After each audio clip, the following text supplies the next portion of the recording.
The United States has a brand new president and a brand new vice president. Let's talk.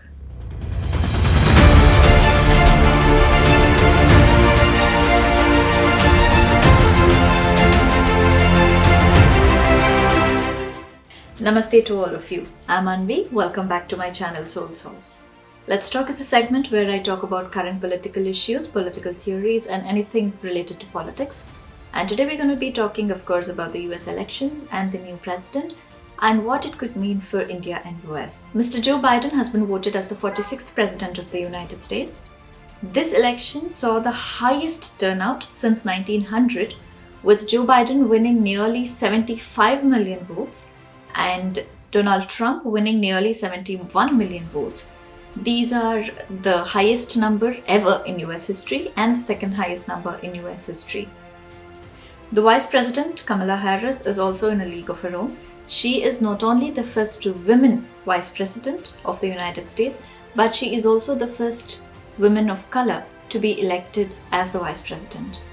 In his victory speech, the new president has said that he wanted to unite and not divide the country, and that he saw not the red states and blue states, but rather as the United States as a unified whole.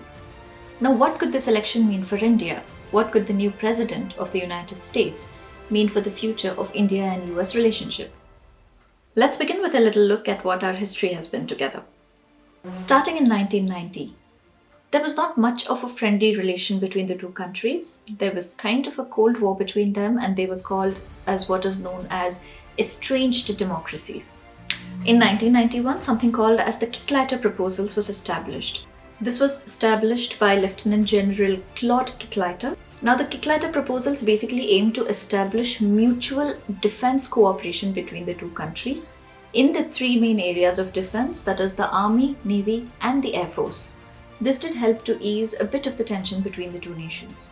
Now, the Bush administration, which was Republican, wanted to cooperate with India, so it used the Pressler Amendment to put pressure on Pakistan to stop the low-intensity conflict that it was inflicting on Kashmir at that time.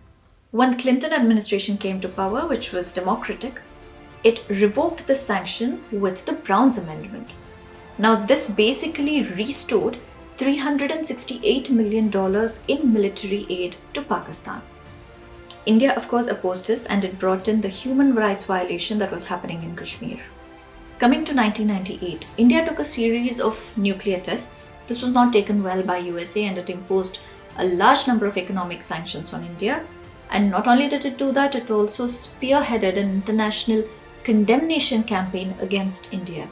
This obviously further strained the bilateral relations. The then External Affairs Minister, the late Jaswant Singh, held 18 rounds of talks with the US Deputy of State. In 2001, the Bush administration came to power again, and both the countries decided to rescue the strained relationship. The then Indian Prime Minister Shri Atal Bihari Vajpayee hosted Bill Clinton in India, and this was the first visit of a US president to India after 22 long years. The goal was to shift from being estranged to engaged. Now, at this time, one of the main mutual and common goals of both the countries was to fight against terrorism. It was in 2001 that USA saw the attack on the World Trade Center, and in 2001, India also saw the attack on the Parliament. In 2002, India also saw the attack on the Akshardham temple and also the Mumbai blasts. So between 2001 and 2003, Vajpayee visited the USA 4 times, and he was able to foster friendly relations. In 2002, the US sold artillery sets worth $150 million to India, and this incident marked the beginning of a brand new chapter in the Indo US military cooperation. The SCG, or the Security Cooperation Group, was also formed to coordinate the defense deals. And next, when Barack Obama came to power, he became the third successive president of the US to visit India, and then it was under the leadership of PM Manmohan Singh.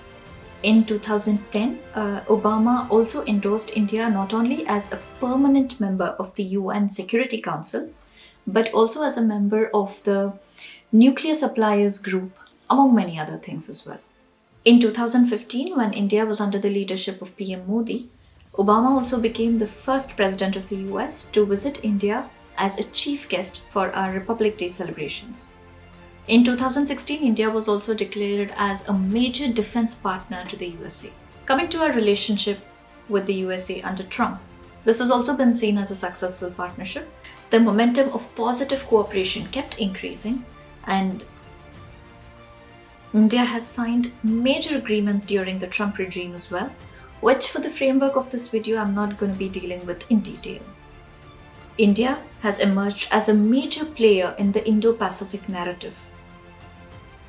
So between 2005 and 2020, our bilateral trade in goods and services reached $149 million.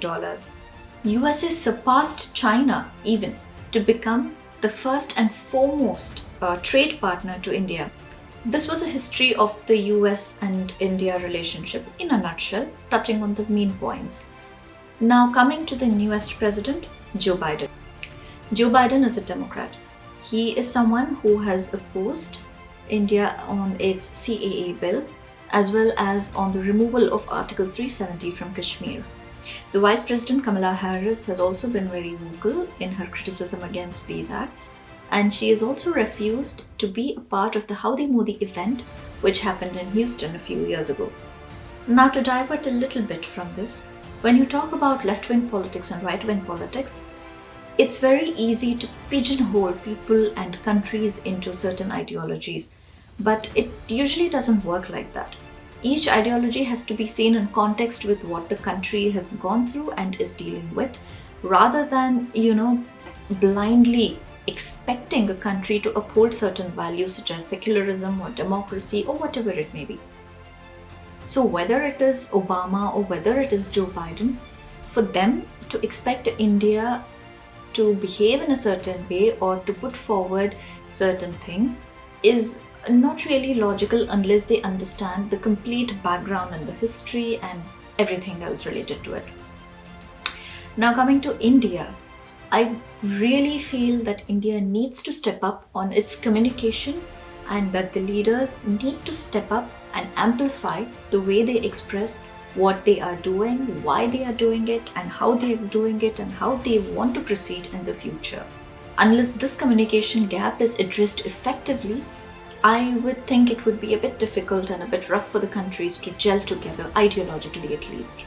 Having spoken a little bit about the history of our ties, I also have a second part to this video in which I will be talking about India and US in relation to China, Pakistan, Afghanistan, and a few other topics as well. Please do like, share and subscribe to my channel to make sure that you do not miss out on any of my other future videos. Comment below and let me know what you think the future holds for all of us. Until next time, take care.